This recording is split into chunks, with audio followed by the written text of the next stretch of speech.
Where you're watching from by leaving a comment below. If you enjoy this video, don't forget to like and subscribe. Have a wonderful day. Enjoy the story, everyone.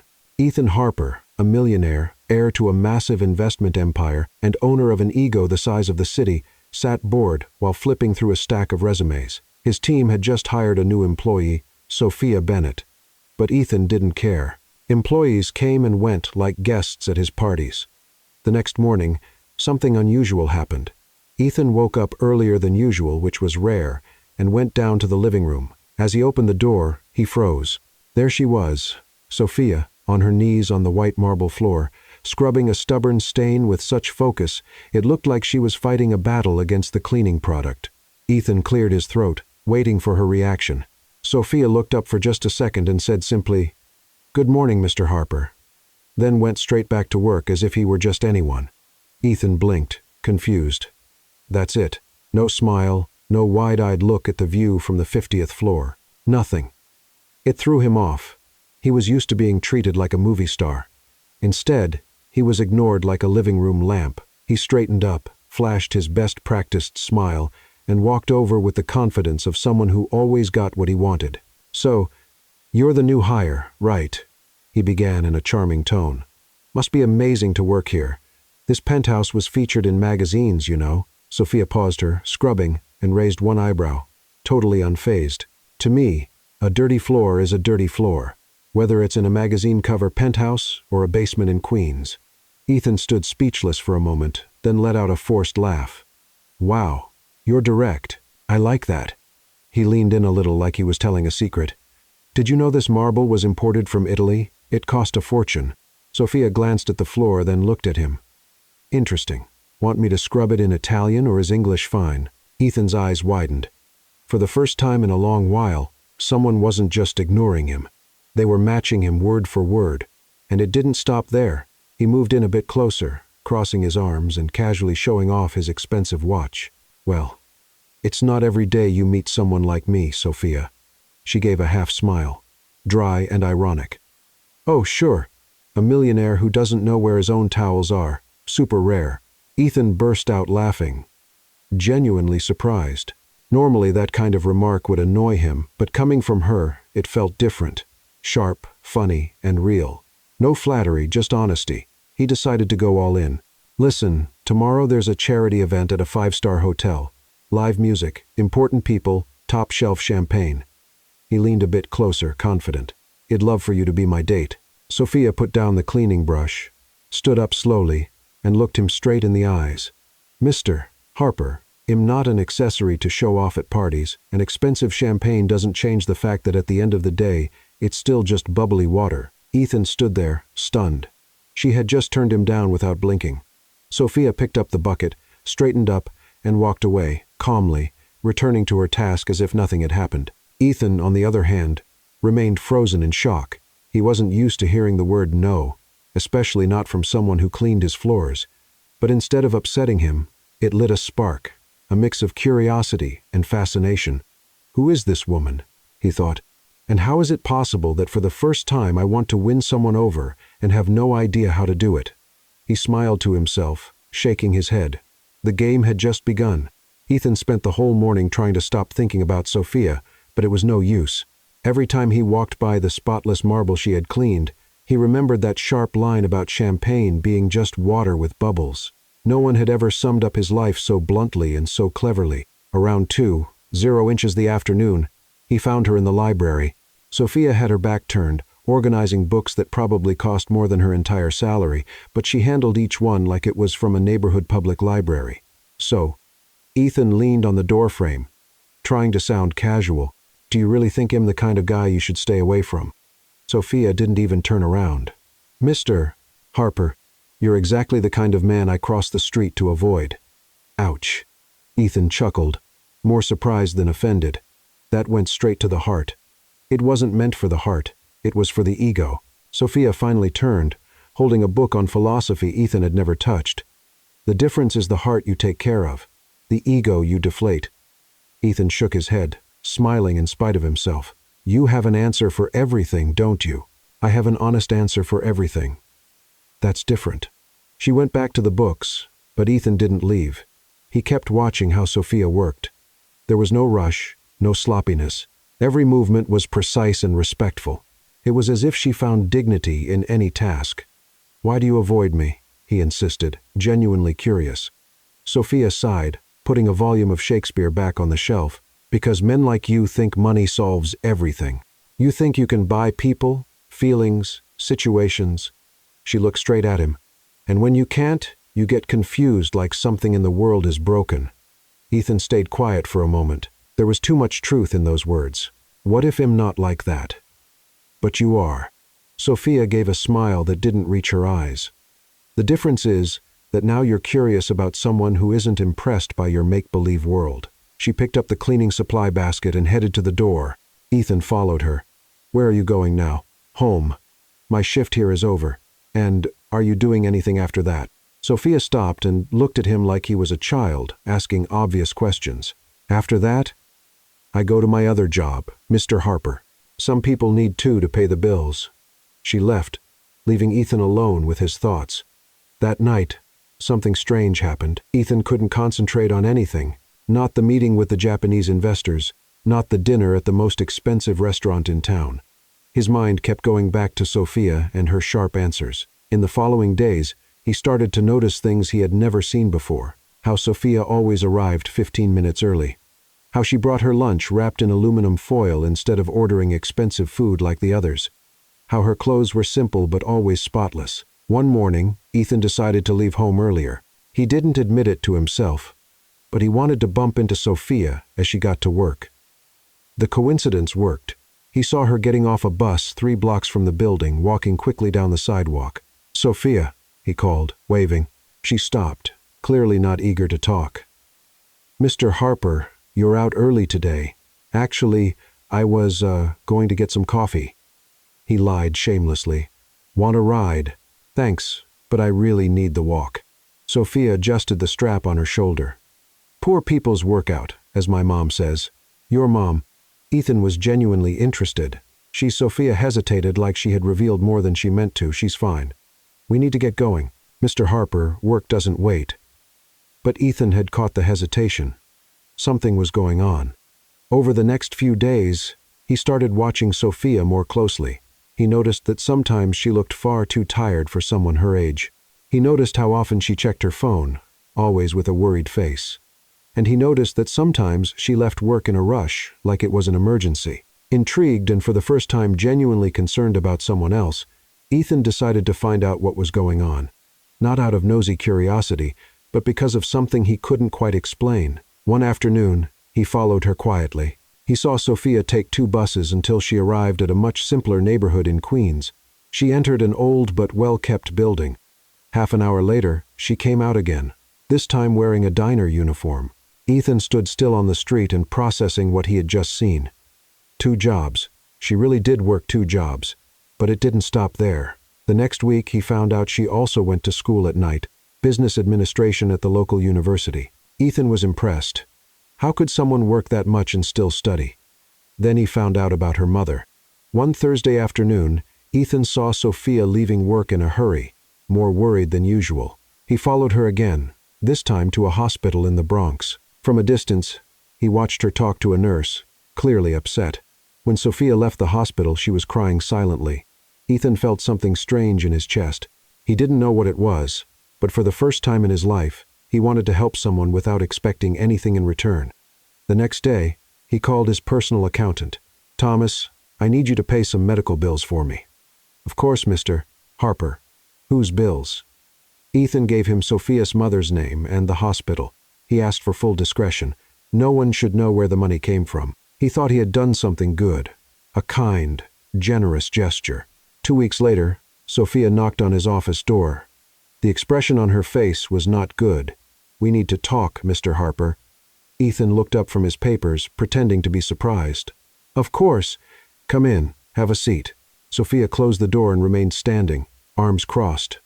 "You paid my mom's bills." It wasn't a question. It was a statement. Ethan tried to keep a straight face. "I don't know what you're talking about. Don't lie to me." Sophia walked closer to the desk. The hospital called and said an anonymous benefactor had paid everything. It took me 2 days of digging to find out it was you." Ethan sighed, giving up the act. "So what? You needed help and I helped. The problem," Sophia placed her hands on the desk, leaning forward, "is that I didn't ask for your help. And especially, I didn't ask for your pity." "It wasn't pity. It was what?" she interrupted. "Charity. An investment to impress me." "What exactly do you want from me, Mr. Harper?" Ethan was speechless. For the first time, he didn't know how to respond. I saw you were going through a hard time and you decided to fix my life with money." Sophia stepped back from the desk. "Exactly like I said. Men like you do." "Sophia, wait. No." She raised her hand. "You don't get it, do you? I work hard. I study at night. I take care of my mother. And I'm proud of that. I'm proud I can support my family through my own effort. And you came in and stepped all over that." Ethan stood up, truly confused. "I was only trying to help." "No, Mr. Harper. You were trying to feel important. You wanted to be the hero who saves the poor girl." Sophia shook her head. "That's not help. That's ego pretending to be kindness." For the first time in his life, Ethan Harper felt truly small. Not small in wealth or status, but small as a person. "Sophia. He stopped, searching for the right words. "I'm sorry. I didn't think that." "No, you didn't think at all." But there was something different in Sophia's tone now. Less anger, more disappointment. "Do you know the difference between helping and controlling, Mr. Harper?" Ethan shook his head. "Helping is asking what the person needs. Controlling is deciding for them." They stood in silence for a moment. Ethan, for the first time, found himself forced to take a hard look at his own intentions. "If you really want to prove you've changed," Sophia said, heading for the door, "prove it with actions, not with checks." She walked out, leaving Ethan alone with a completely new feeling. The sense that he had truly done something wrong and wanted desperately to make it right. Over the next 3 days, Ethan couldn't stop thinking about Sophia's words. Prove it with actions, not with checks. Simple, direct, and devastating. He, who had always solved everything with money, now had to figure out how to be a different kind of man. On Thursday morning, Ethan made a decision his millionaire friends would consider completely crazy. He was going to try living one day like a regular person, like Sophia. He woke up early, sent the driver home, and left the house wearing jeans and a plain t-shirt. No $50,000 watch, no Italian suit, just Ethan Harper trying to be Ethan. The first challenge appeared on the corner, the subway. Ethan looked at the station entrance like an explorer facing an unknown cave. He had never gone down those steps in his life. He followed the crowd, trying to blend in, but was clearly lost. At the turnstile, he froze literally. He stood there holding the subway card he just bought, unsure where to tap it. "Hey, tourist," shouted a guy behind him.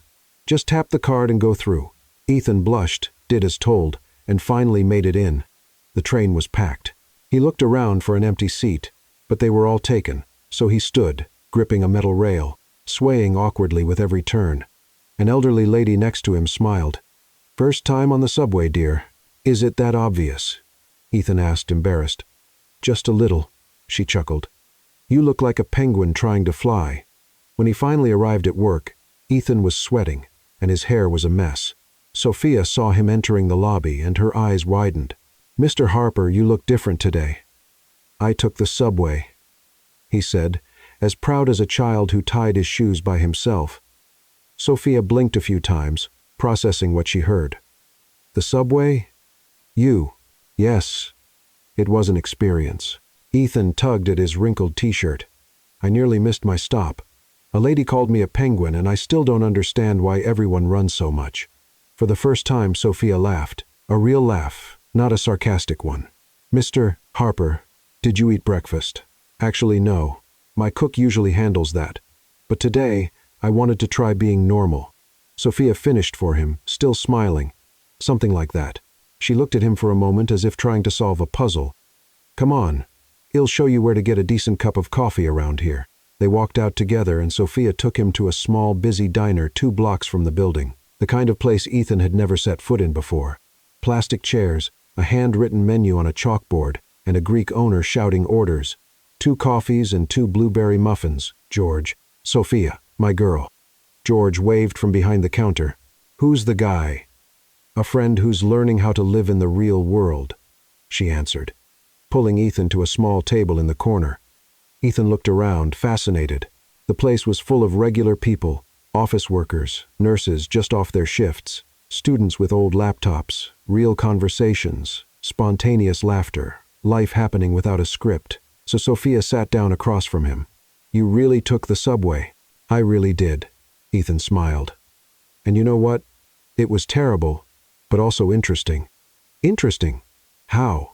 "Well, I found out there's a whole world running while I'm stuck in my penthouse." He took the coffee George brought over. "Thank you. How much is it?" $4.50, George replied. Ethan almost choked. Not because of the price, but because it was probably the cheapest coffee he'd ever had, and it was delicious. "Mr. Harper." Sophia was watching him curiously. "Can I ask you something personal?" "Of course. Do you know how to cook?" Ethan laughed, embarrassed. "I know how to order delivery." "That doesn't count." Sophia shook her head. "What about doing laundry?" "I have a laundry service that picks up and drops off. Clean the house while you work there." Sophia rested her chin on her hand. Thoughtful. "Mr. Harper, you're basically a big kid with an unlimited credit card." "Hey," Ethan protested, but he was laughing. That was harsh. It was honest. Important difference. She finished her coffee. "Do you really want to change?" "I do." "Then come to my place tonight." Ethan almost dropped his cup. "Your place? I'm going to teach you how to cook." Sophia stood up. "And no, it's not a romantic date. It's a basic survival class for grown-ups." At 7 p.m., Ethan stood at Sophia's apartment door in Queens, holding a bouquet of flowers he'd bought on the corner. When she opened the door wearing jeans and a cat print t-shirt, he felt completely out of his element. "Flowers." She raised an eyebrow. "It's polite to bring flowers when you visit a lady's home." "Mr. Harper, this is a cooking class, not a date." But she took the flowers, smiling. "Thank you." "They're lovely." The apartment was small but cozy. Simple furniture, family photos on the walls, books stacked in every corner. Ethan felt like he'd stepped into a different world. "Is your mom doing okay?" he asked, noticing the photo of an older woman on the side table. "Better, thank you." Sophia put the flowers in a vase. "She's at my aunt's tonight. Said she didn't want to get in the way of my mission to civilize the millionaire." Ethan laughed. "She knows about me. My mom knows everything. Moms have superpowers for that kind of thing." Sophia headed to the kitchen. "Come on, let's start with something simple. Scrambled eggs." "I can fry an egg," Ethan said, confident. "Can you?" "Sure. How many times do you think I've seen it in movies?" Sophia crossed her arms, amused. "Movies don't count, Mr. Harper. Show me." She handed him a frying pan, oil, and 2 eggs. Ethan looked at the ingredients like they were lab equipment. "First, turn on the stove," Sophia instructed. Ethan turned the knob. The flames jumped up too high. "Lower, Mr. Harper. The idea is to cook, not set my kitchen on fire." He adjusted the flame, poured in the oil, and waited for it to heat. So far, so good. Then he picked up the first egg. "How do I crack this without making a mess?" On the edge of the pan, gently, Ethan hit the egg on the pan. Too hard. The shell shattered, falling into the hot oil along with the white and yolk. "Oops. Mr. Harper, the egg should come out of the shell, not bring it along for the ride." Sophia was clearly having fun. "Let me try again." The second egg was worse. Ethan missed the pan entirely, letting the yolk and white run down the counter. Sophia couldn't hold back her laughter. "You're a public hazard in the kitchen." "It's not as easy as it looks," Ethan protested, cleaning up the mess. "Come here." Sophia came closer, picking up another egg. "This is how you do it." She stood beside him, guiding his hand to crack the egg properly. Ethan caught a whiff of her soft perfume, noticed how her fingers were delicate but steady. For a moment, he completely forgot about the egg. "Mr. Harper, are you paying attention?"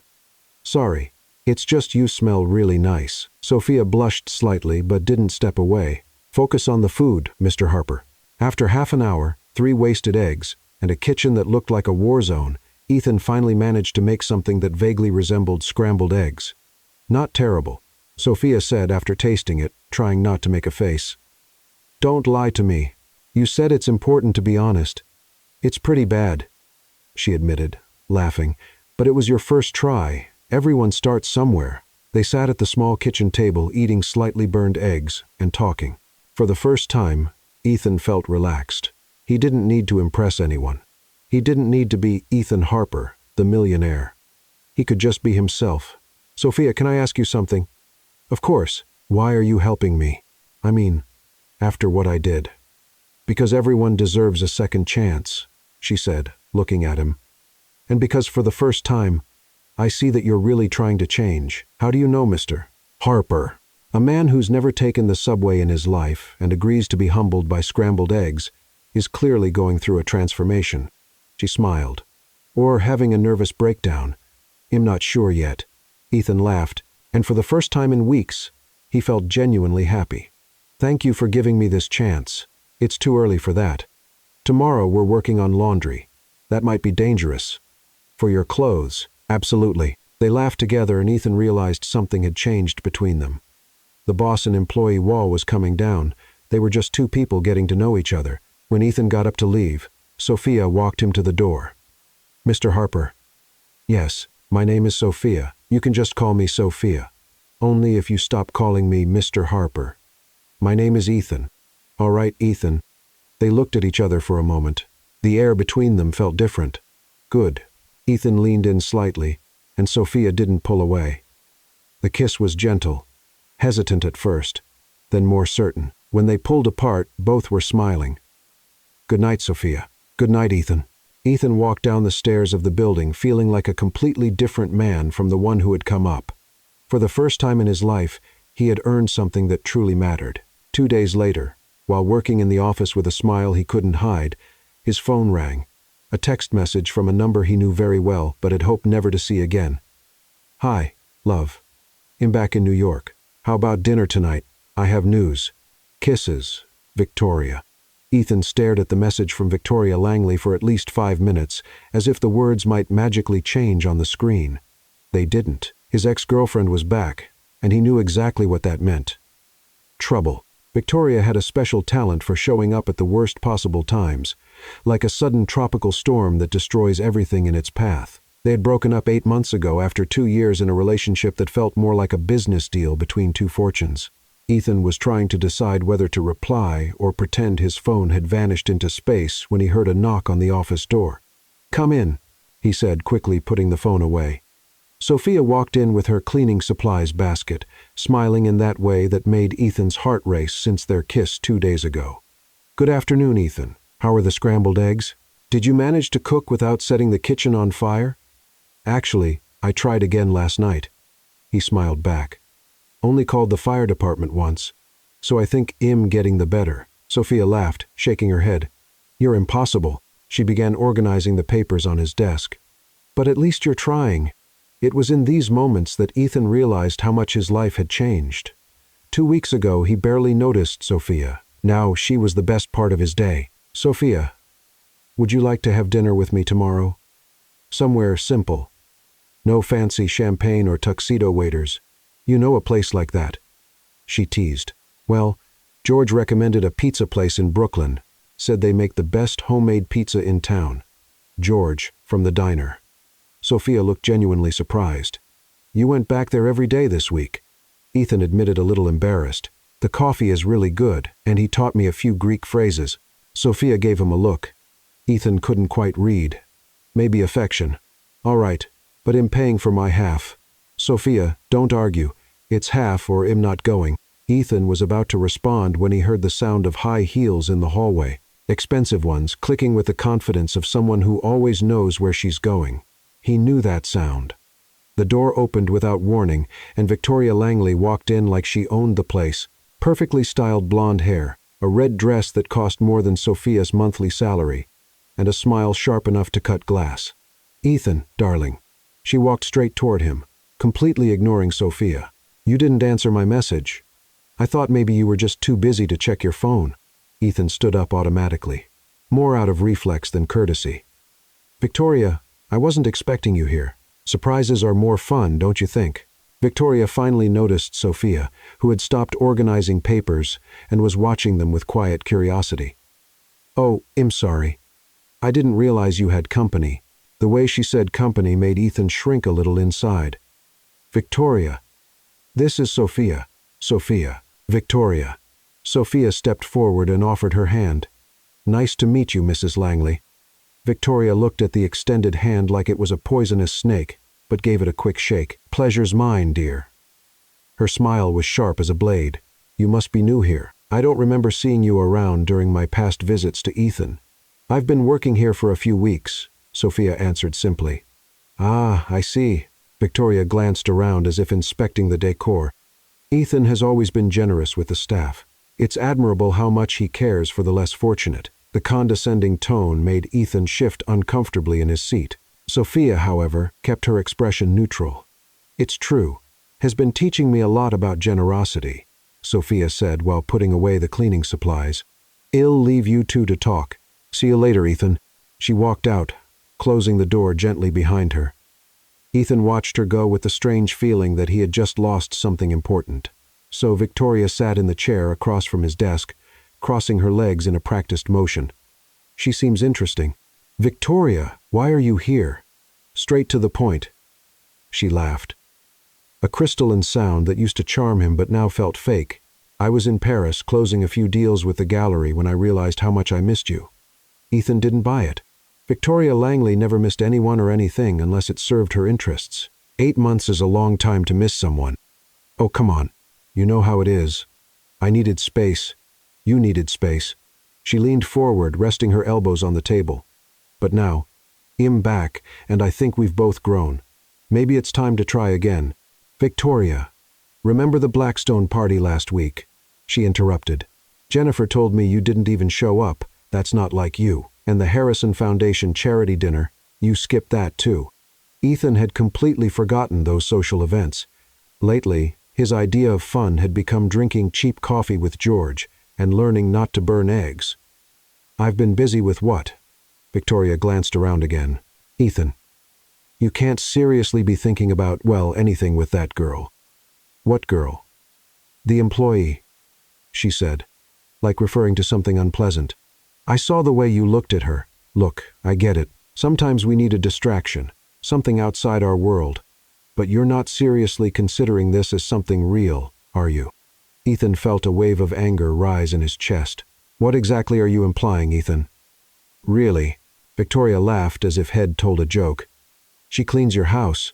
You have nothing in common. What would you even talk about over dinner? Cleaning supplies. You don't know her. I don't need to. Victoria stood and walked around the desk to stand closer to him. I know you. I know our world. Remember how good we were together? The trips, the parties, the deals we closed at social events. She placed a hand on his shoulder, a familiar gesture that used to comfort him. Victoria, there's an art exhibit opening tonight at the Met. Everyone who matters will be there. She leaned in, whispering in his ear.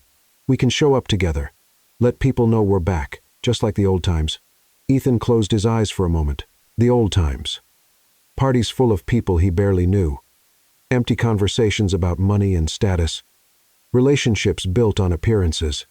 A month ago, that had been his whole life. I don't know if that's a good idea. Of course it is. Victoria smiled confident. Wear your black tux. The Armani one you wore to last year's gala. He'll pick you up at 8.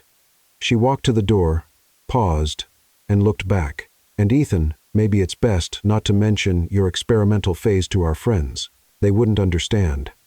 After she left, Ethan remained alone in his office, feeling like two worlds were colliding in his mind. On one side, Victoria and everything she represented, his past, his social circle, the life he had always known. On the other, Sophia and the possibility of being someone different, someone better. An hour later he found Sophia cleaning the reception windows. She seems interesting, Sophia said without looking at him.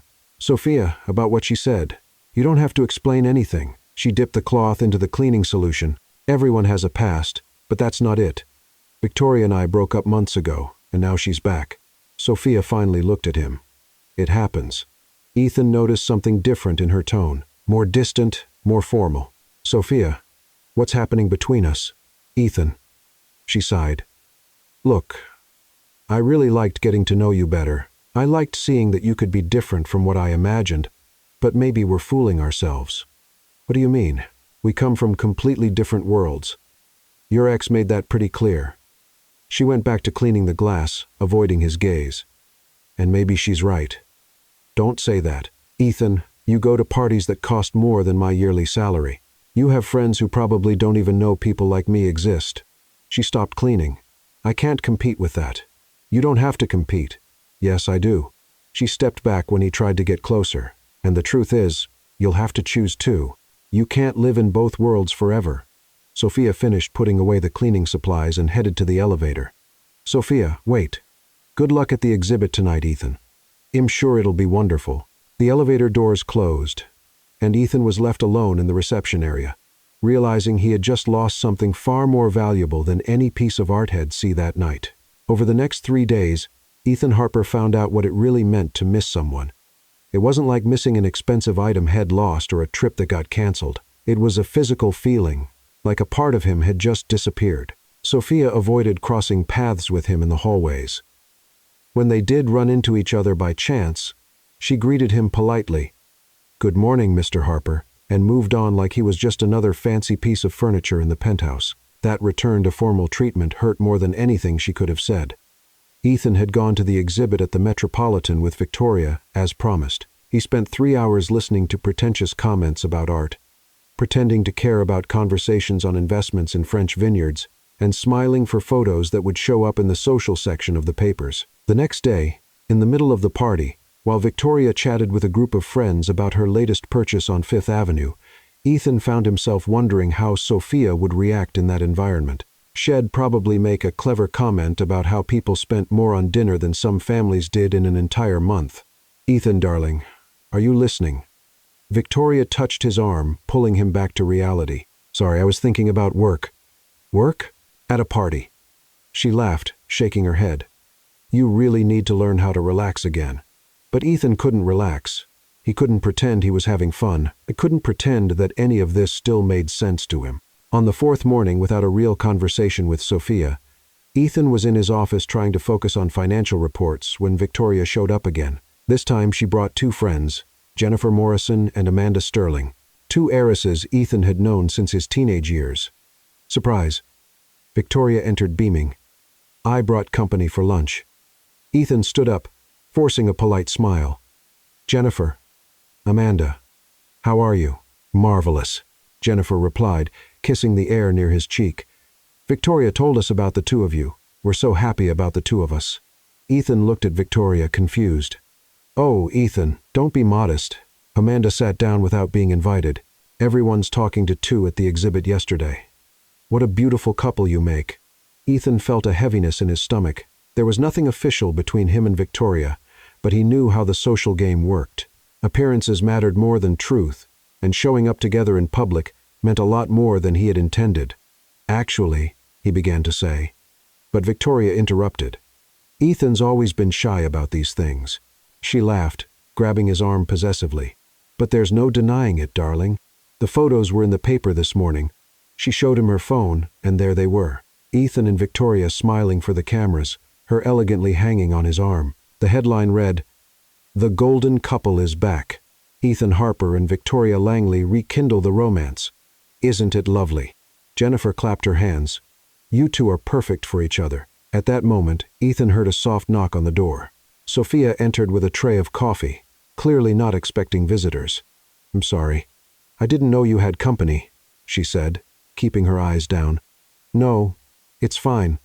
Come in," Ethan quickly said. Victoria and her friends looked at Sophia like she was some curious object that had appeared out of nowhere. "Oh, it's the cleaning lady," Amanda said with fake sweetness. "How are you, dear?" "I'm well, thank you," Sophia replied, placing the cups on the table with professional care. "Victoria told us about your situation." Jennifer tilted her head with pity. "It must be so hard for you working so much to support your family." Ethan saw Sophia's jaw tighten slightly, but she kept a neutral expression. "I manage just fine. Thank you for your concern." "Of course you do, dear." Victoria smiled condescendingly. "And it's so admirable how Ethan cares about the staff. He's always had such a generous heart." The word staff hit like a slap. Ethan saw Sophia tense up, but she quietly finished serving the coffee. "By the way," Amanda went on as if Sophia were just part of the furniture, Ethan, did you see the Whites are selling their house in the Hamptons? It would be perfect for you two as a summer home. Summer home? Ethan repeated, still processing the moment, for after the wedding, obviously. Jennifer laughed. No point in pretending you're not thinking about it. You two were always meant for each other. Ethan looked at Sophia, who had finished serving the coffee and was quietly heading to the door. Their eyes met for a split second and he saw something that crushed him. Resignation. "Excuse me," Sophia said softly, leaving the room. The three women kept chatting about weddings, houses, and the future, but Ethan no longer heard any of it.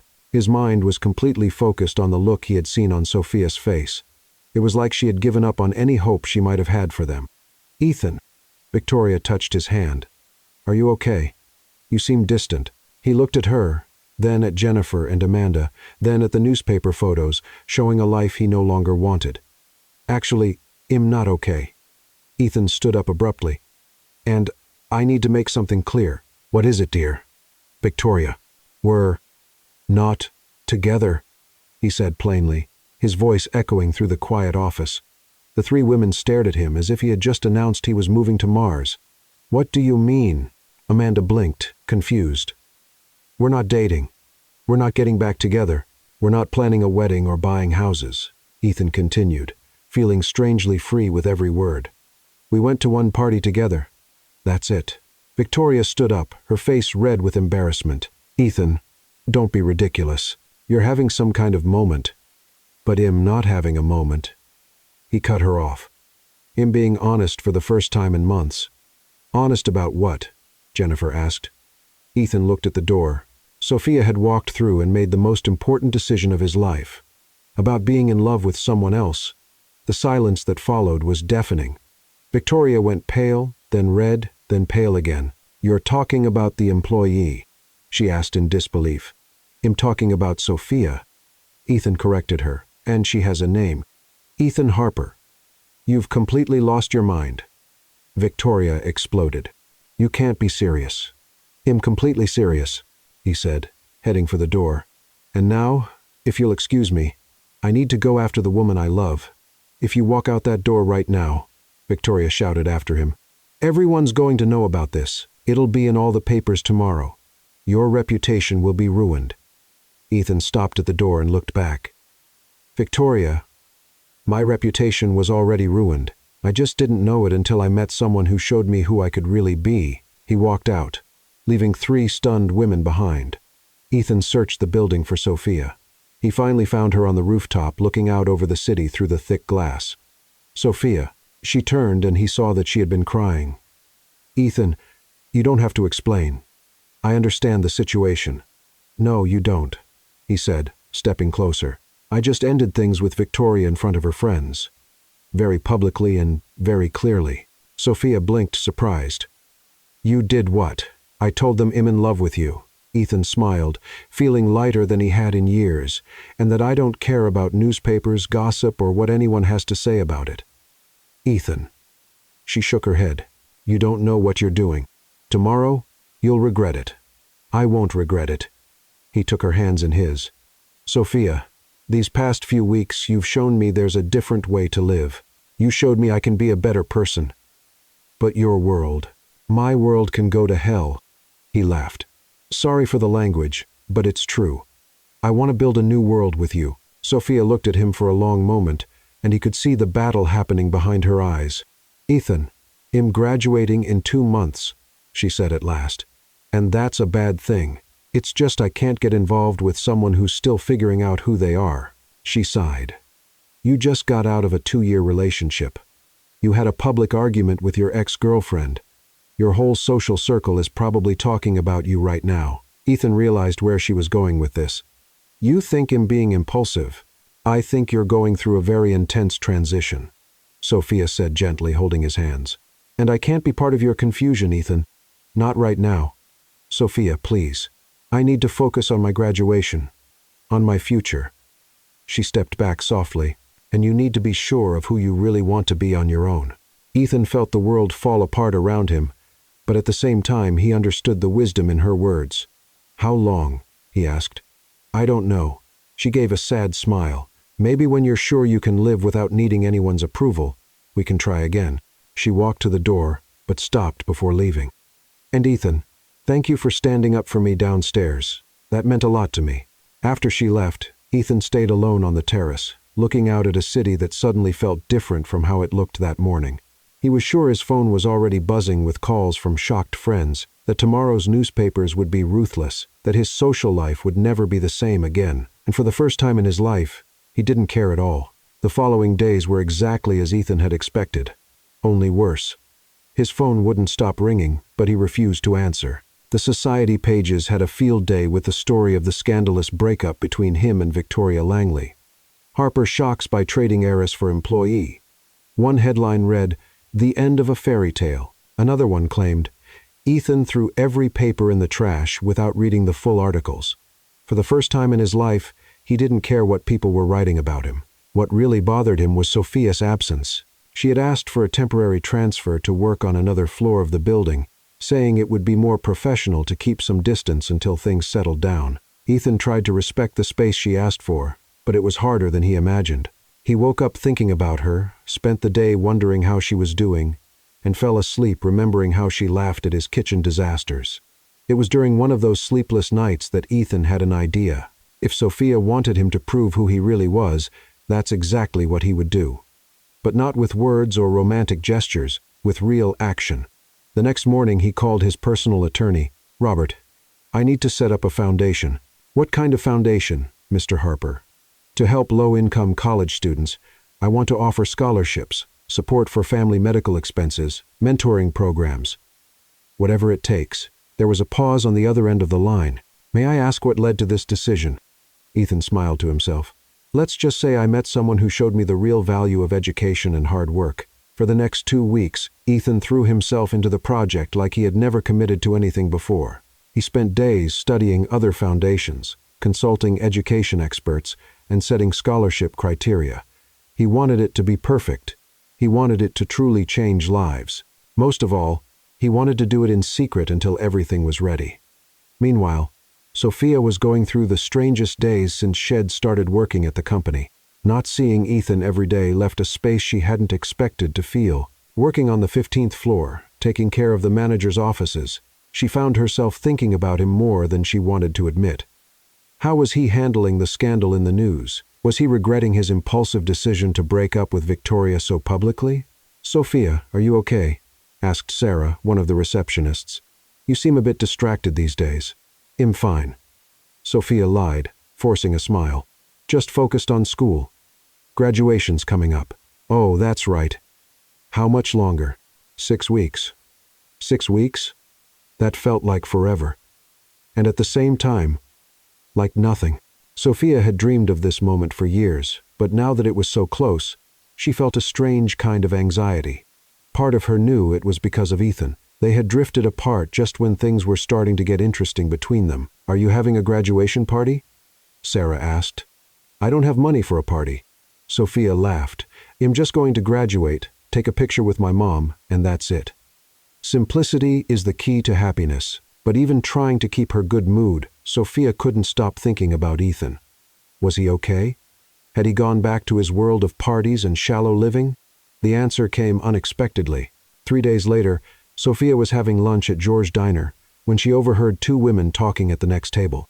"Did you see the pictures of Ethan Harper at the Sterling Industries party last night?"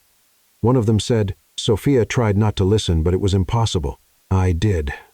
He looked amazing as always, and he was with that gorgeous brunette, Amanda Sterling.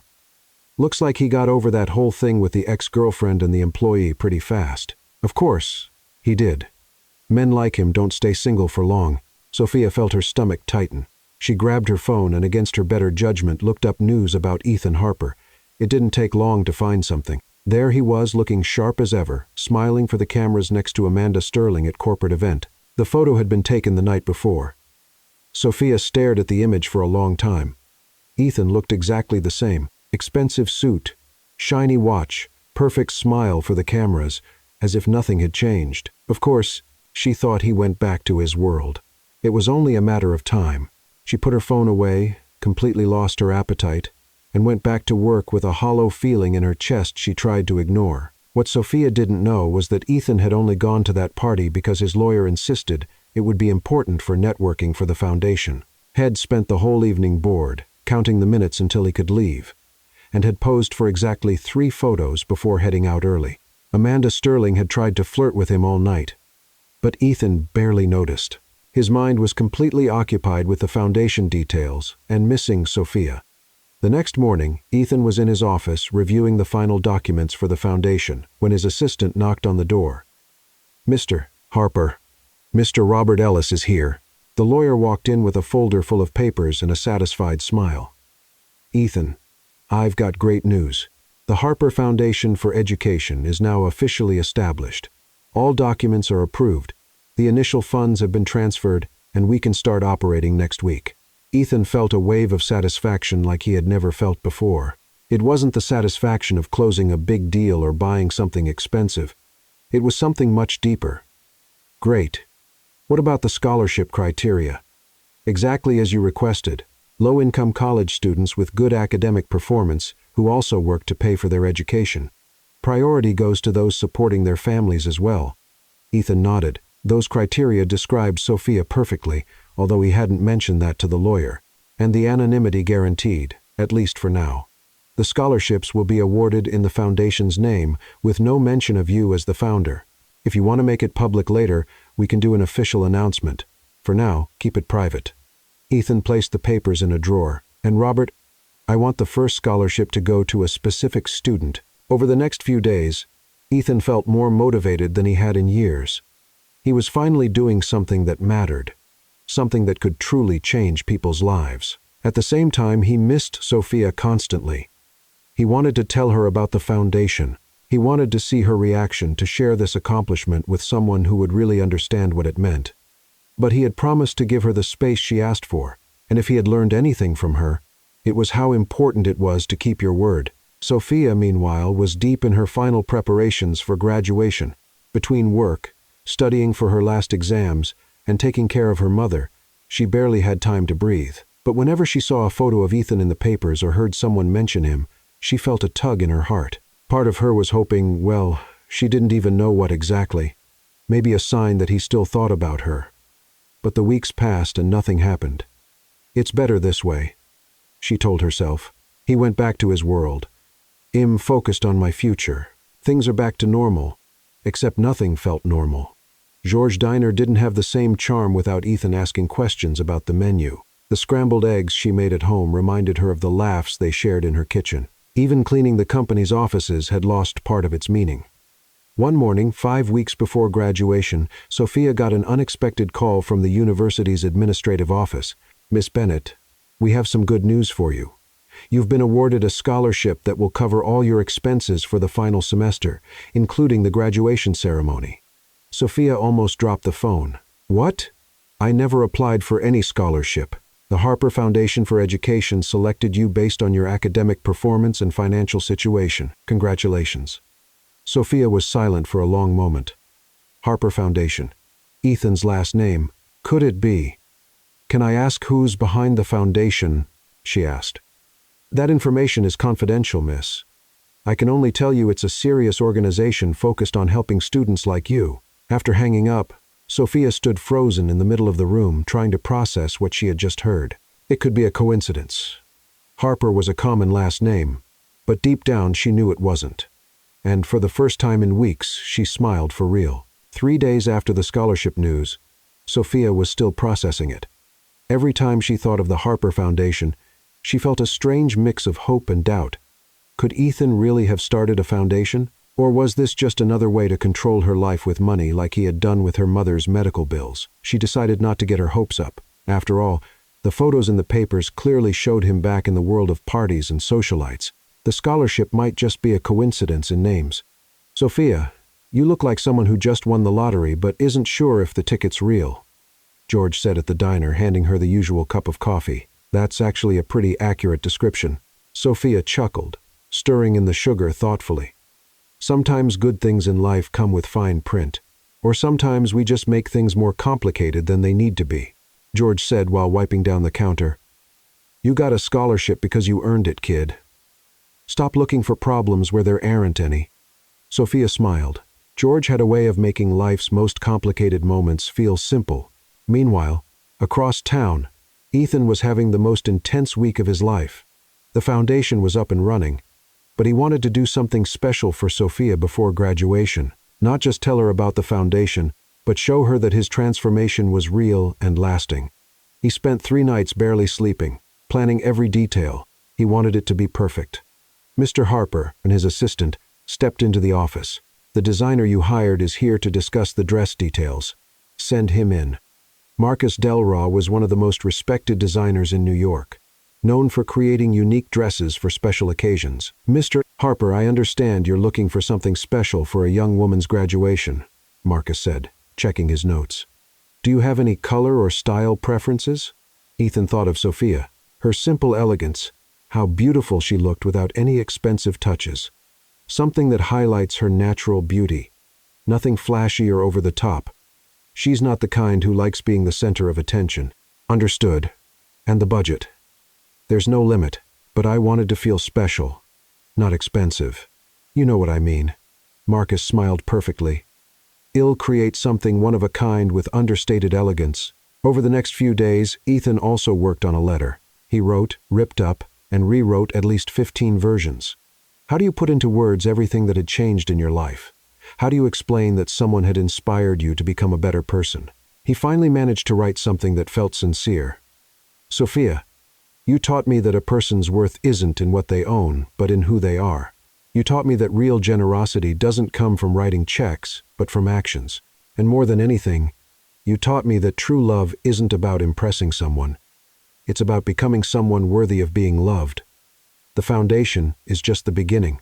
I want to spend the rest of my life proving you were right about me being able to change." Ethan placed the letter along with the foundation documents. Everything would be delivered with a dress on graduation day. Sophia, meanwhile, was finishing her final days at college with mixed emotions.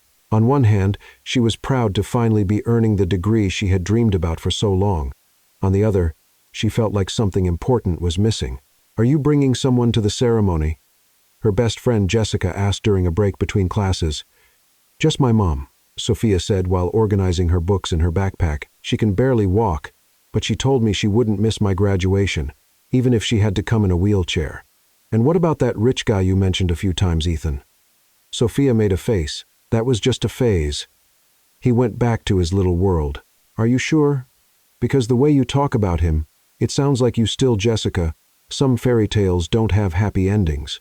Sophia cut her off, but without bitterness. "And that's okay. Real life is better than fairy tales." Anyway, on Friday morning, 1 week before graduation, Sophia was getting ready to leave for work when someone rang the doorbell. It was a delivery person with a large, elegant box. "Delivery for Sophia Bennett." "I didn't order anything." She checked the address. "Are you sure it's for me?" "Name and address match, ma'am. And it's already paid for." Sophia signed for it, puzzled. She took the box inside and opened it carefully. Inside was a dress that literally left her speechless. It was beautiful in a way she had never seen before. Not flashy or covered in sparkles. It was elegant, sophisticated in emerald green that made her eyes stand out. The fabric was soft and flowing, and even without trying it on, she knew it would fit perfectly. Along with the dress was an envelope.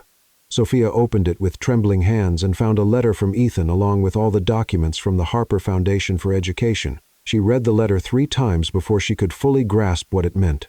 Ethan hadn't gone back to his old world. He had created a foundation. He had spent weeks working in secret to help students like her, and he had written one of the most beautiful letters she had ever read. For a moment, Sophia felt a wave of emotion so strong she could barely breathe. Then reality set in. Why now? Why, just when she was starting to move on, accepting that they came from different worlds, did he show up with such a beautiful gesture? Sophia looked at the dress, then at the letter, then at the foundation documents. It was beautiful. It was generous. It was exactly the kind of thing that showed Ethan had truly changed. But it was also frightening. "My goodness, Sophia, what dress is that?" Her mother came into the room, leaning on her cane. "Where did that come from?" "From Ethan." Sophia held the letter to her chest. "Mom, he created a foundation to help students. The scholarship I got, it came from him." Her mother sat on the couch studying her daughter's face. And how do you feel about that? Confused. Sophia sat down next to her. Mom, what if he's doing this out of guilt? What if it's just an elaborate way to say goodbye gracefully? Or what if it's because he really has changed and he's in love with you? Sophia looked at the dress again. It was too perfect to be a goodbye. It had been chosen with so much care, so much thought, but at the same time it was too expensive for her to accept easily. Mom, I don't know if I can wear this, she sighed. It's too much. Too much what? Too beautiful, too expensive, too perfect. Her mother chuckled softly. Sophia, my daughter, sometimes you make simple things complicated. The young man gave you a lovely gift for a special occasion. If you like him, and from what I see, you do accept the gift. But what if it's a goodbye, and what if it's not? Sophia sat in silence, looking at the letter in her hands. Are you going to wear the dress? Her mother asked gently. I don't know. Sophia folded the letter carefully. I need to think. That night, Sophia stayed up late, staring at the dress hanging in her closet and rereading Ethan's letter. Part of her wanted to believe it was real, that he had changed, that the foundation was sincere, that the dress was a declaration of love. Another part was afraid to be fooled again, afraid to find out it was just another attempt to impress her with money. The next morning, she did what she always did when she felt confused. She went to work, but when she got to the office, she found out from Sarah at the front desk that Ethan had left on a business trip and wouldn't be back until after graduation. Sophia's heart sank. He had sent the dress and disappeared. He wasn't going to be at her graduation. He wouldn't be there to explain the letter, to talk about the foundation, to make his intentions clear. That afternoon, alone at home, Sophia looked at the dress one more time and finally understood what it meant. It wasn't a declaration of love. It was a graceful goodbye. Ethan had created the foundation out of guilt, sent the dress as one final kind gesture, and now he was stepping away for good. It was beautiful, generous, and final. Sophia sat on her bed and, for the first time since she had met Ethan Harper, she truly cried. Graduation night came faster than Sophia expected. She woke up that Saturday morning with a strange mix of excitement and sadness. It was the day she had dreamed about for 4 years, but she didn't feel the way she thought she would. Sophia, are you going to wear the green dress? Her mother asked over breakfast, trying to sound casual. I don't know, Mom. Sophia moved the scrambled eggs around on her plate without much appetite. Maybe I should just wear something I already have. Sweetheart, you spent 4 years working hard to get to this day. You deserve to wear something special. Sophia knew her mother was right, but wearing Ethan's dress felt like admitting something she wasn't ready to admit, that she still had hope. Around 3:00 the afternoon, she started getting ready. She took a long shower, did her nails, tried several hairstyles. Clearly, she was putting off the decision about the dress. Finally, at 5, she stood in front of her closet, staring at her 2 options: a simple black dress she had bought the year before, or the emerald green one Ethan had picked out for her. Sophia, her mom called from the next room. If you don't decide soon, well, be late. All right, she called back, grabbing the green dress. If this was goodbye, at least it would be a memorable one. When she looked at herself in the mirror after getting dressed, Sophia had to admit it. Ethan had good taste. The dress transformed her without changing her. It brought out her natural beauty without being too much, as if it had been made just for her, which most likely it had. Oh my goodness, Sophia! Her mother appeared in the doorway, leaning on her cane with tears in her eyes. You look beautiful. Thank you, Mom. Sophia helped her sit on the bed. How are you feeling? Are you sure you can go? Sweetheart, I wouldn't miss your graduation for anything, even if I had to borrow a wheelchair. They laughed together, and for the first time that day, Sophia felt genuinely happy. The graduation ceremony was being held at the Grand Ballroom at the Astoria Hotel, right in the heart of Manhattan. It was an elegant space with crystal chandeliers and classic decor, but not overly flashy. When Sophia and her mother arrived, the room was already full of graduates and their families. The celebratory energy in the air was contagious. Sophia, Jessica ran up to her, looking lovely in a light pink dress. You look amazing. Where did you get that dress? It's a long story. Sophia smiled, helping her mother find a seat near the stage. Well, whoever gave it to you has great taste. The ceremony began promptly at 7. Sophia listened to the speeches from the dean, the professors, the honored guests, but her mind was partly elsewhere. She kept glancing toward the entrance, a small part of her still hoping Ethan would show up. When it was time to receive her diploma, Sophia walked onto the stage with her heart pounding. Not because of nerves, but because she realized this was really happening. After so many years of working by day and studying at night, she was finally graduating. Sophia Charlotte Bennett, bachelor's degree in business administration with honors, the dean announced. The room applauded, and Sophia heard her mother cheering from the middle of the audience. She smiled, waved, and for the first time in weeks, she felt completely present in the moment. After the formal ceremony, the social part began. Music, dancing, families chatting, photos with classmates. Sophia tried to enjoy herself, but couldn't stop noticing all the couples around her. Jessica danced with her boyfriend of 2 years. Robert, one of her classmates, was with the girlfriend who had supported him through all of college. Even Kevin, the shiest guy in their group, was with a girl who looked at him like he was the most interesting man in the world.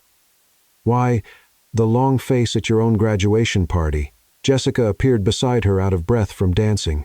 I don't have a long face. Sophia forced a smile. I'm just reflective.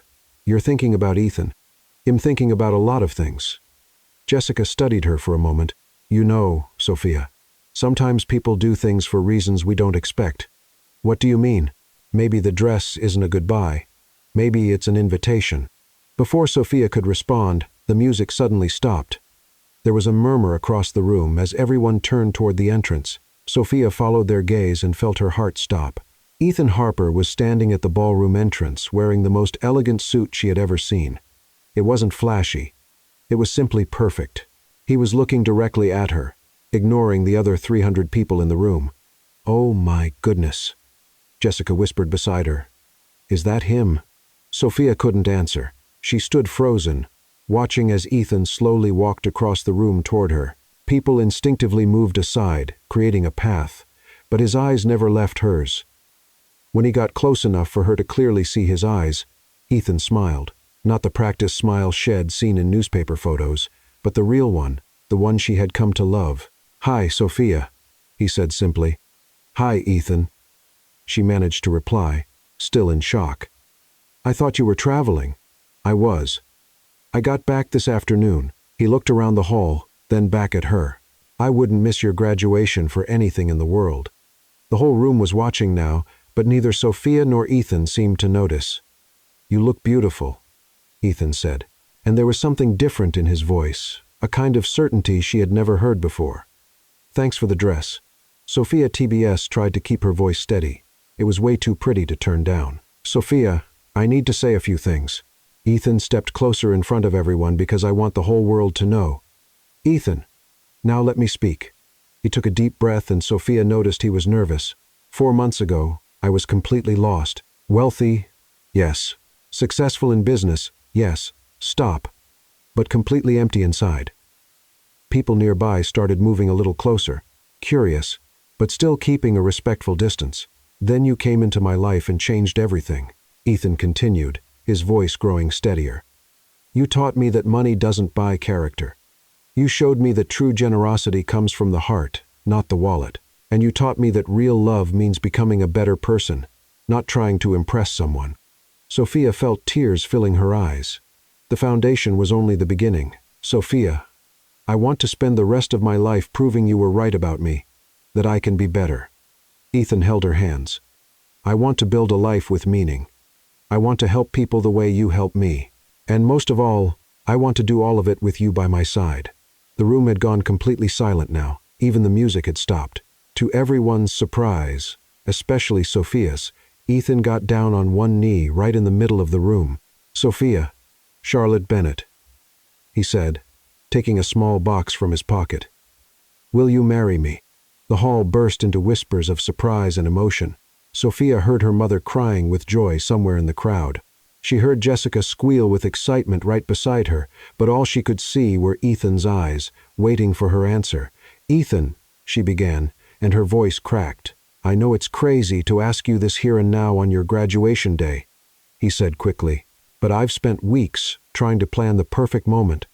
And then I realized any moment with you is perfect. Sophia looked at him on his knee in front of her, at the simple but beautiful ring in the box, at the room full of people waiting for her answer. She thought about the past few months, about the changes she'd seen in Ethan, about the foundation he had created, the dress he had picked so thoughtfully, the letter that showed a genuine transformation, and most of all, she thought about how much she had missed him in these last few weeks. "Get up," she said at last. Ethan looked confused but stood up. "People are staring, and you know how much I hate being the center of attention." Sophia smiled through her tears. "So yes, Ethan Harper," she said loud enough for the whole room to hear. "I'll marry you." The room erupted into applause and cheers. Ethan slipped the ring onto her finger and kissed her as 300 people celebrated with them. When they finally pulled apart, both were laughing and crying at the same time. "I can't believe you did this." Sophia shook her head. "At my graduation, in front of everyone. I wanted them to know I'm not playing around," Ethan said, cupping her face in his hands. "That this is real. It's forever." "Are you sure?" she asked. "Because from now on, there's no going back to your old life." "My old life?" Ethan smiled. "Sophia, my life now is wherever you are." And finally, for the first time in months, Sophia believed him completely. The minutes after Sophia's yes were a blur of emotion, hugs, and congratulations. Jessica nearly knocked her over with excitement. Her mother was laughing and crying at the same times and co-workers she barely knew came over with genuine smiles to congratulate her. "I can't believe you actually did this here," Sophia kept saying to Ethan, shaking her head as she admired the ring on her finger. "At my graduation in front of half the world. I wanted everyone to know I'm serious," Ethan said, gently fixing a lock of her hair that had come loose in all the excitement. "Besides, you say you hate being the center of attention. But look at you now, glowing. Are you saying I enjoy drama, Mr. Harper?" "I'm saying you look radiant, future Mrs. Harper." Sophia laughed, feeling a lightness she hadn't felt in months. "Future Mrs. Harper. I'm still getting used to how that sounds." "We've got time," Ethan said, holding her hand. "A whole lifetime." The DJ, sensing the moment, put on a slow, romantic song. People in the hall naturally made room in the center, creating an impromptu dance floor. "Would you like to dance with your fiancé?" Ethan asked, offering his hand. "My fiancé?" Sophia repeated the word, trying out how it sounded. "That's going to take a while to get used to." They moved to the center of the room, and Ethan gently pulled her into his arms. Sophia rested her head on his shoulder, finally letting herself relax completely. "You know," she whispered in his ear, "I never imagined my graduation night would end with a proposal, and I never imagined I'd propose to someone who first turned me down over expensive champagne. You remember that." Sophia lifted her head to look at him. "I remember every word you said to me from the very first day," Ethan said, spinning her gently, "especially the part about fizzy water. In my defense, it's still just fizzy water. In my defense, you were absolutely right."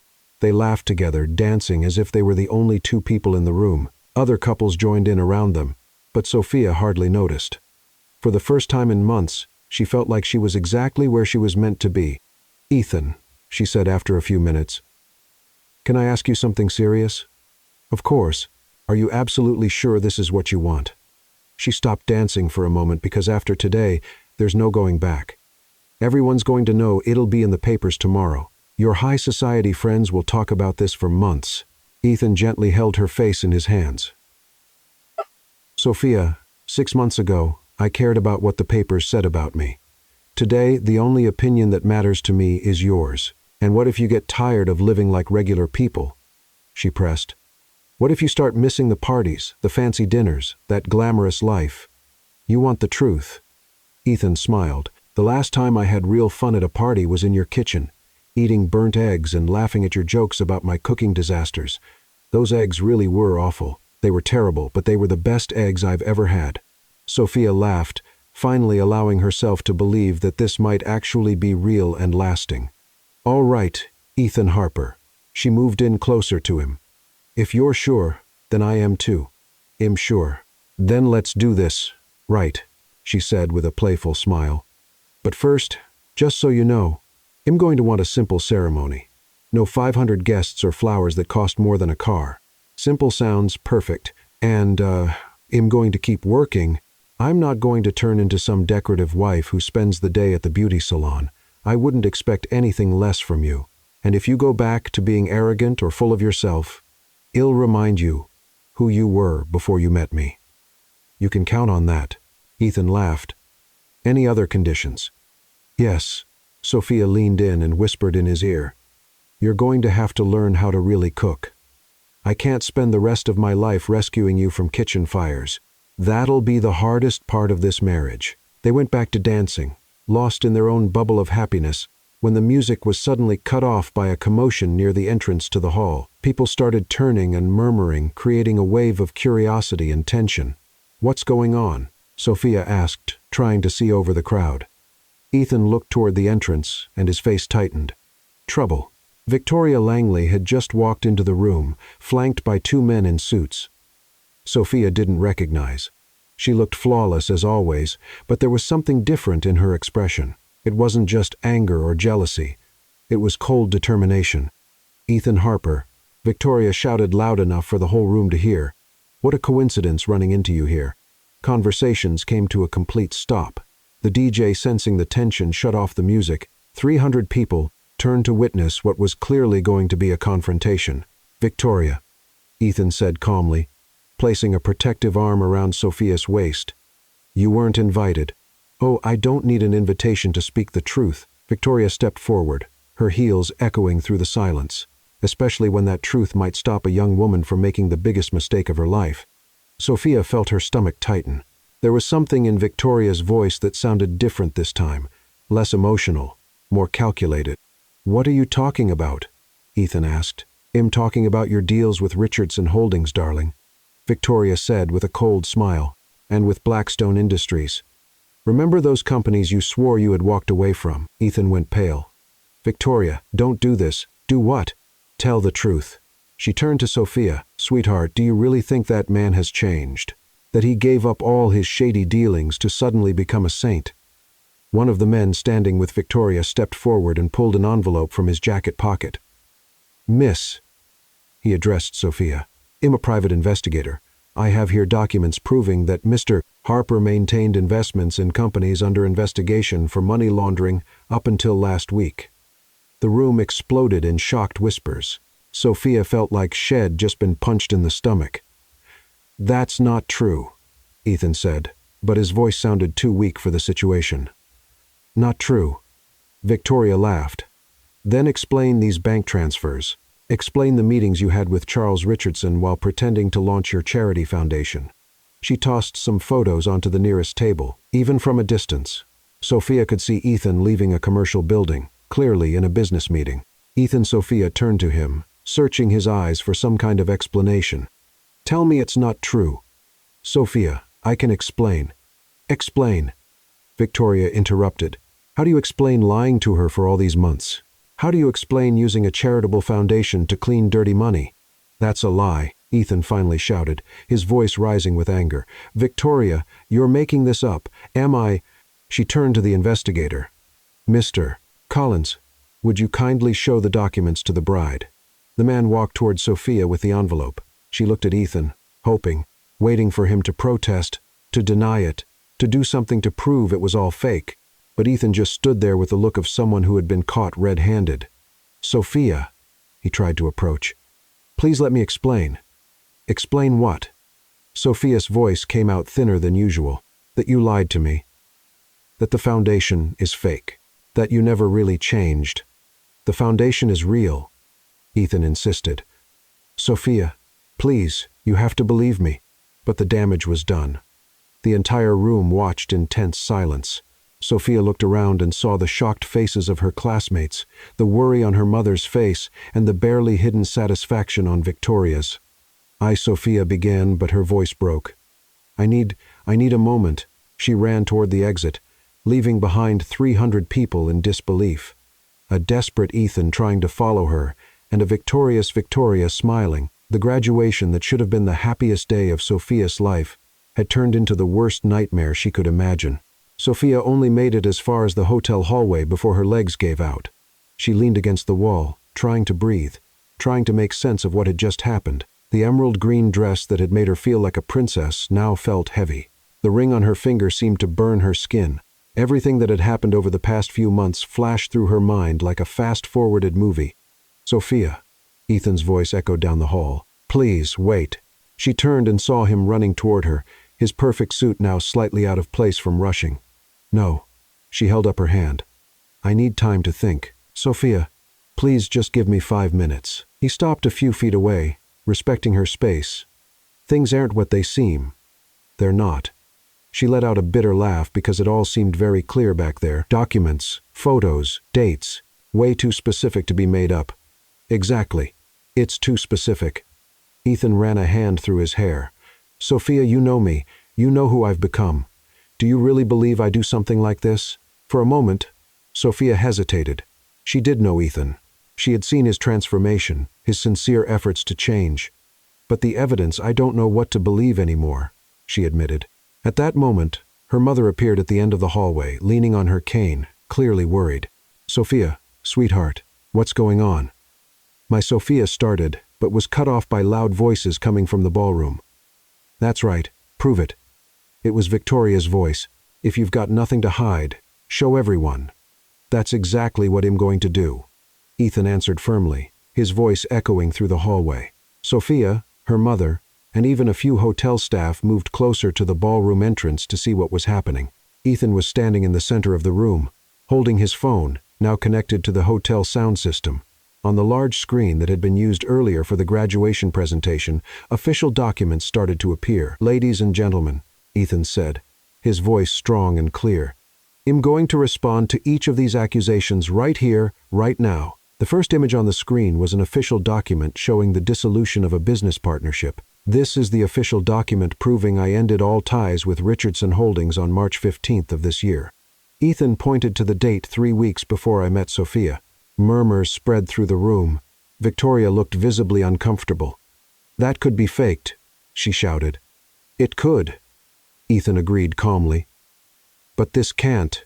The next image was a screen recording of an official government website showing public business records. "Here are the public records available to anyone proving I got rid of all questionable investments." He moved to the next screen, and here is the official documentation for the Harper Foundation for Education registered with the New York State Department of Nonprofits. The investigator standing with Victoria shifted uncomfortably. "As for the photos," Ethan continued, his voice gaining strength, "this one was taken on the day I went to Charles Richardson's office for the last time. Not to do business, but to personally deliver the dissolution documents of our partnership."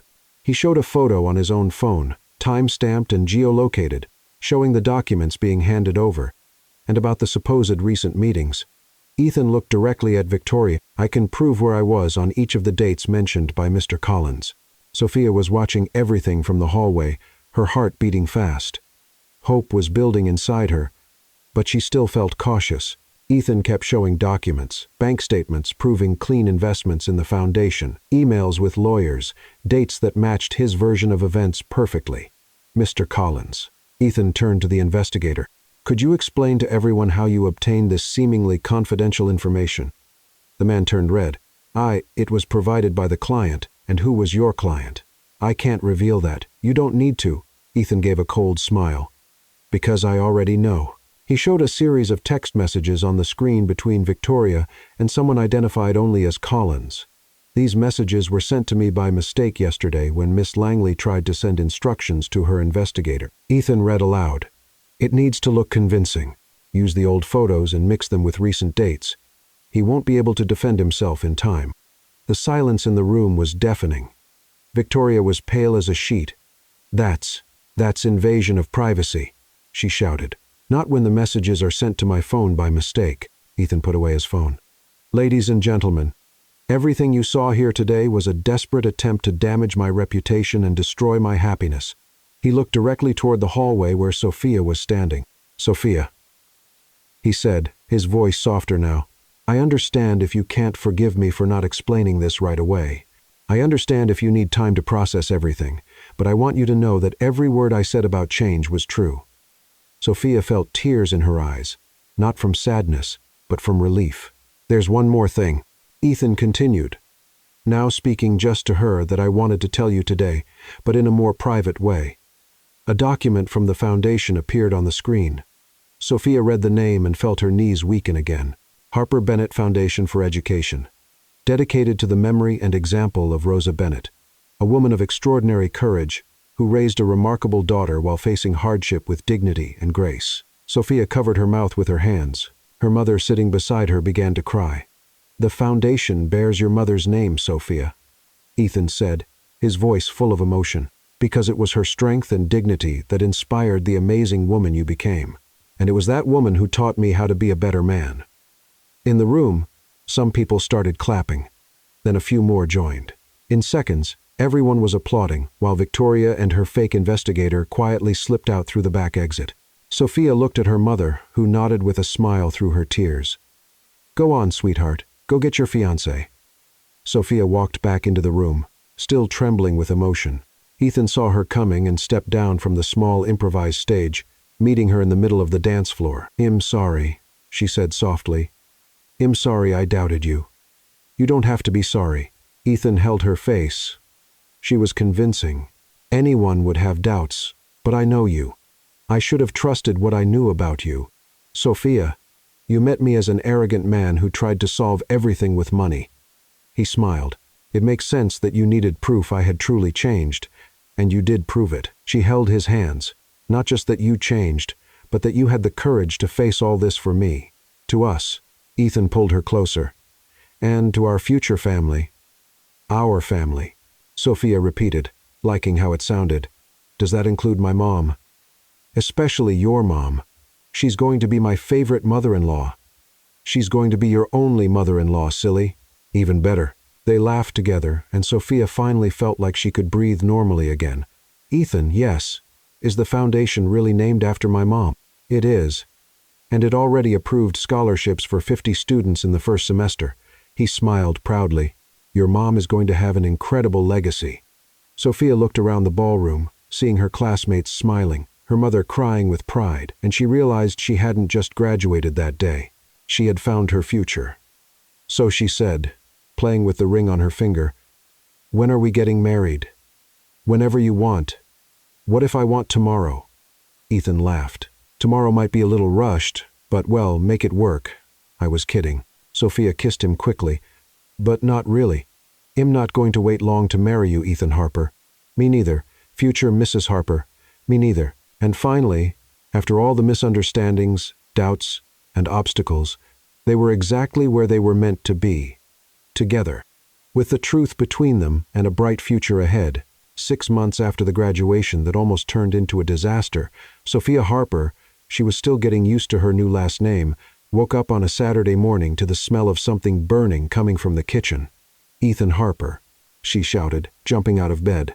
"If you set our kitchen on fire again, I'll file for divorce before we even hit 1 month of marriage."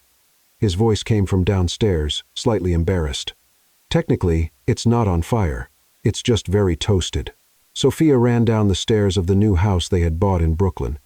It wasn't a penthouse like Ethan's old place, but it was perfect. 3 bedrooms, a small backyard where she planted tomatoes, and a big kitchen just right for her husband's culinary adventures. In the kitchen, she found Ethan standing at the stove, holding a spatula like a weapon, staring at what used to be pancakes. "Sophia, in my defense, the recipe didn't say that medium heat means different things on different stoves. Ethan, sweetheart." She kissed his cheek, trying not to laugh. "Medium heat means the same thing on every stove. The difference is that you have a special gift for turning anything into charcoal. At least, inconsistent." He scraped the burned pancakes into the trash. "Want me to order breakfast from Georges? I want you to keep trying." Sophia pulled out the ingredients again, because when we have kids, they'll need to know their dad at least tried not to starve them. When we have kids. Ethan froze mid-movement, smiling. "Is this your way of telling me something?" "Not yet." She blushed a little. "But someday, and when that day comes, you'll need to know how to make pancakes without burning the house down." They spent the rest of the morning trying to make a decent breakfast. Ethan managed to make pancakes that were only slightly burned, which for him was practically a culinary masterpiece. "You know," Sophia said, eating a pancake that still tasted a bit like smoke, "I never thought I'd spend Saturday mornings teaching a former millionaire how not to burn the kitchen down." "Former millionaire." Ethan pretended to be offended. "I'm still technically a millionaire. I've just changed how I use the money." And it was true. Over the past 6 months, Ethan had completely transformed his life. The foundation now served more than 200 students. He had sold the penthouse and invested the money in educational programs, and he spent more time in public schools than in private clubs. Speaking of the foundation, Sophia wiped her hands on her apron. "How was the meeting yesterday?" Ethan's face lit up. "We approved scholarships for another 50 students for next semester. And remember Jessica Martinez, that girl from the Bronx we met last month? The one who wants to be a doctor? She got accepted into Columbia. Full scholarship." Sophia felt her eyes fill with tears. Those were the kinds of stories that made all the work worth it. "That's amazing, Ethan. It's just the beginning." He held her hand. Robert said, "If we keep this up, we might be able to open a second office for the foundation next year." Sophia watched her husband talk about the foundation with a passion she had never seen in him when he talked about business or money. It was like he had finally found his purpose in life. "You're happy, aren't you?" she asked. "Sophia, a year ago, I used to wake up every day not knowing what my life was even for," Ethan said as he kissed her hand. "Now I wake up next to the woman I love in a house that truly feels like home, and I go to work knowing I'm actually making a difference in people's lives. How could I not be happy?" That afternoon they went to visit Sophia's mother, who had moved into a better and more accessible apartment in Queens. Her health had improved dramatically since she started receiving proper treatment, so Rosa Bennett said as she served tea to both of them. "When am I getting some grandchildren?" "Mom." Sophia nearly dropped her cup. "What?" "I'm a 62-year-old woman who almost died. I've earned the right to be eager for grandkids." Ethan chuckled. "Mrs. Rosa, I promise, when we're ready, you'll be the first to know. What are you two waiting for?" "A sign from heaven. We're waiting until I can cook without supervision."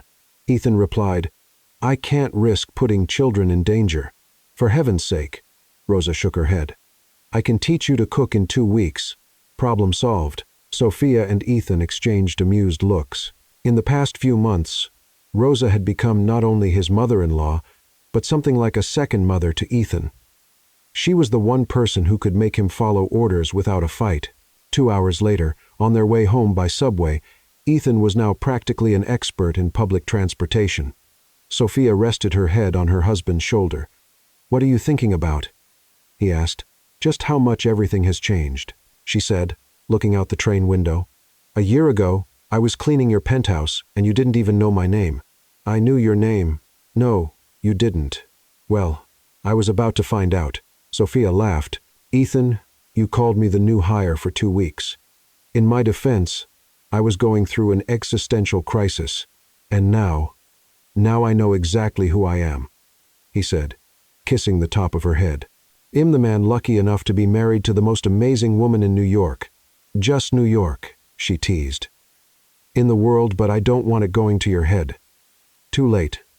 Sophia smiled. "It already has." 2 years later, after the wedding, on a rainy October morning, Sophia was in the kitchen making coffee when she felt familiar arms wrap around her waist. "Good morning, Mrs. Harper," Ethan whispered in her ear. "Good morning, Mr. Harper." She turned in his arms. "So, how does it feel to be a father for exactly 3 weeks?"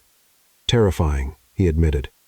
"Yesterday, I tried changing Noah's diaper and almost had to call the fire department. It's just a baby diaper, Ethan, not a bonfire. For me, anything that involves folding fabric into a specific shape is an engineering challenge." They laughed softly, careful not to wake the baby sleeping in the next room. Noah Harper had come into the world 3 weeks earlier, a healthy baby with his mother's green eyes and his father's stubborn determination. Ethan had cried more than Sophia during the delivery and ever since had lived in a constant state of awe over his son. "You know what's funny?" Sophia asked, cuddling into her husband's arms. "What?" "If someone had told me 2 years ago that turning down a millionaire's offer for expensive champagne would change my whole life, I'd have thought they were crazy. And if someone told me that an employee who compared my champagne to fizzy water would become my wife and the mother of my children, I'd have had them committed. But that's exactly what happened. That's exactly what happened," Ethan agreed. "And you know something, Sophia." "What?" "Champagne still tastes like fizzy water." Sophia burst into laughter. "I can't believe you admitted that." "I'd admit anything to you, even that your scrambled eggs are better than mine." "My scrambled eggs are way better than yours." "That's not an admission." It's scientific fact. At that moment, they heard the baby crying from the next room. "I'll get him," Ethan said. "No, let me. You handled the 2 a.m. shift. Let's go together." They walked to the baby's room together, which was simple but lovingly decorated. Ethan picked up Noah, and the baby stopped crying immediately. "He adores you," Sophia said, smiling. "It's because we're alike. 2 guys lucky enough to have you in our lives." Sophia looked at her husband holding their son, and her heart filled with a happiness so deep it almost hurt. "Ethan, huh? Thank you for what? For proving that people really can change. For showing me that fairy tales do exist. They're just not what we expect. Sophia, you're the one who changed my life," Ethan said, gently rocking the baby. "You taught me that real wealth has nothing to do with what's in the bank, and you taught me that sometimes it's worth giving someone a second chance. Even when that someone almost burned down the house trying to fry an egg." "That's exactly why," Sophia said, kissing her husband and son. "It means I'll always have funny stories to tell." That morning, while they had breakfast with Noah, sleeping in Ethan's arms, Sophia looked around the kitchen of their small Brooklyn home. There was no Italian marble or fancy chandeliers, but there was something far more valuable: love, laughter, and a family built on trust and mutual growth. And as the morning sun came through the kitchen window, shining on a family that had come together in the most unexpected way, Sophia knew they had found something money could never buy: true love built on respect, growth, and the courage